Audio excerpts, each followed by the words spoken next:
यह कहानी है अर्जुन की मां की, जिनका नाम था सुशीला देवी।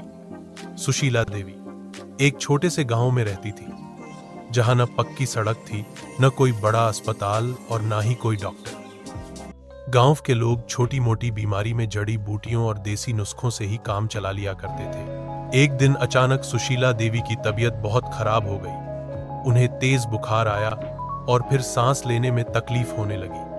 अर्जुन उस वक्त खेत में काम कर रहा था। जैसे ही उसे पता चला, वह भागकर मां के पास पहुंचा। उसने गांव के एक साधारण कंपाउंडर को बुलाया, लेकिन उसके पास जरूरी मेडिसिन भी नहीं थी। अर्जुन ने मां को नजदीकी शहर के अस्पताल ले जाने की कोशिश की, लेकिन गांव से शहर की दूरी काफी थी और सड़क भी कच्ची थी।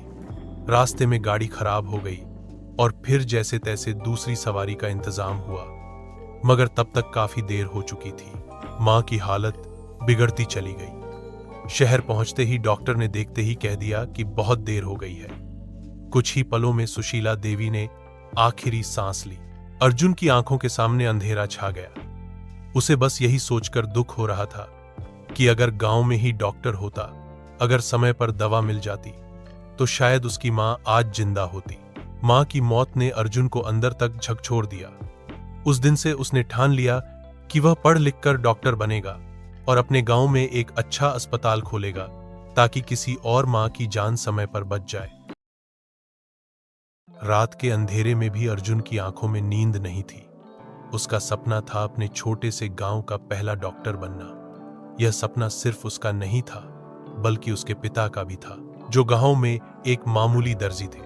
अर्जुन हर सुबह सूरज निकलने से पहले खेतों में अपने पिता की मदद करता, फिर स्कूल जाता और रात को लालटेन की मध्यम रोशनी में पढ़ता। किताबें पुराने, फटे हुए पन्नों वाली थीं, लेकिन उसके हौसले नए और मजबूत थे। एक दिन उसके पिता की तबीयत अचानक बिगड़ गई। डॉक्टर ने कहा कि इलाज के लिए शहर ले जाना पड़ेगा। अर्जुन के पास इतने पैसे नहीं थे। उसकी पढ़ाई के लिए जो थोड़ी बहुत बचत थी, वही अब पिता के इलाज के लिए खर्च करनी पड़ी। अर्जुन के दोस्तों ने कहा, अब तो पढ़ाई छोड़ दे। अर्जुन, किस्मत में यही लिखा था, मगर अर्जुन का सपना उसकी रग रग में था। उसने ठान लिया कि वह हार नहीं मानेगा। संघर्ष। अर्जुन ने किताबें उधार ली, पुरानी नोटबुक में नए सपनों को लिखता गया। पढ़ाई के साथ साथ गांव में बच्चों को ट्यूशन पढ़ाने लगा। दिन में खेत में काम, शाम को ट्यूशन और रात को खुद की पढ़ाई। उसकी जिंदगी का यही चक्र बन गया। घर वाले कहते, इतना मत कर बेटा, थक जाएगा। मगर अर्जुन के दिल की आवाज कहती, अगर आज थक गया तो कल कभी उड़ नहीं पाऊंगा। सबसे बड़ा इम्तिहान।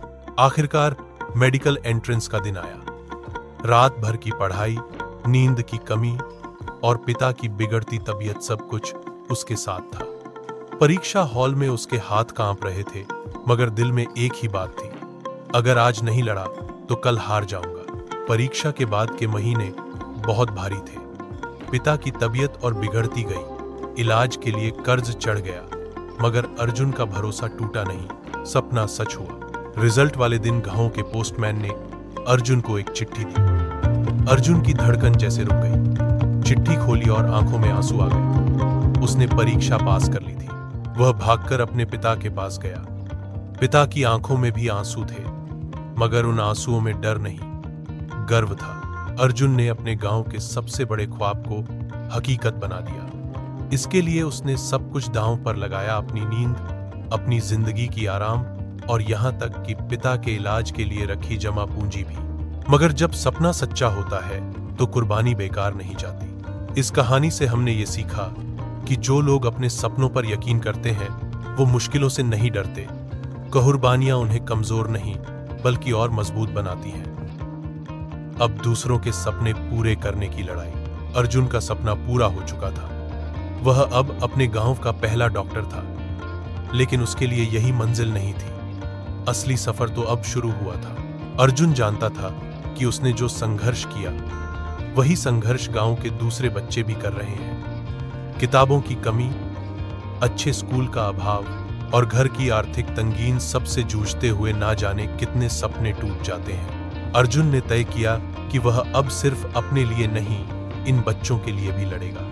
अर्जुन की जिंदगी की नई शुरुआत। अर्जुन ने अपने क्लिनिक से मिलने वाली कमाई का एक हिस्सा हर महीने गांव के बच्चों की पढ़ाई के लिए बचाना शुरू किया। उसने गांव में एक छोटी लाइब्रेरी खोली जहां बच्चे आकर पढ़ सके, जिससे वो नई किताबें छू सकें और सपनों को देख सकें। वह हर रविवार को बच्चों को इकट्ठा करके पढ़ाता, उन्हें समझाता कि डॉक्टर बनना सिर्फ एक डिग्री पाना नहीं है, ये एक जिम्मेदारी है, दूसरों की मदद करने का सपना है। गांव के बच्चों की आंखों में भी वही चमक दिखने लगी जो कभी अर्जुन की आंखों में हुआ करती थी। कोई कहता, भैया मैं भी डॉक्टर बनूंगा।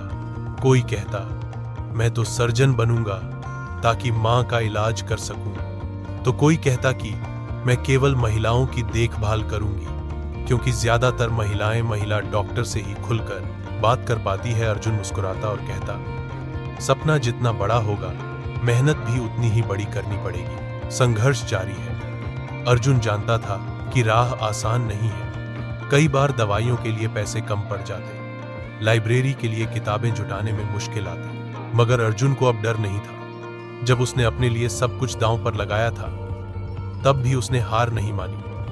अब तो वह बच्चों के लिए लड़ रहा था। उसकी हिम्मत पहले से कहीं ज्यादा मजबूत थी। अर्जुन का असली सपना, अर्जुन के लिए सबसे बड़ी जीत अब सिर्फ अपनी कामयाबी नहीं थी, बल्कि तब होती थी जब गांव का कोई बच्चा कहता, भैया मैं भी डॉक्टर बनकर लोगों की मदद करूंगा। वह कहता, यही मेरा असली सपना है, तुम सब डॉक्टर बनो ताकि हमारा गांव बीमारियों से नहीं, हौसलों से भरा गांव बने। अर्जुन के दिल की धड़कन अब सिर्फ अपनी नहीं थी, उसमें उन बच्चों की भी थी जिनके सपनों को उसने अपने दिल में जगह दी थी। इससे हमने सीखा कि सपना सिर्फ अपने लिए नहीं देखना चाहिए, बल्कि दूसरों की आंखों में भी वही सपना जगा देना चाहिए। तभी तो जीने का असली मतलब पूरा होता है। ये कहानी बहुत ही प्रेरणादायक है।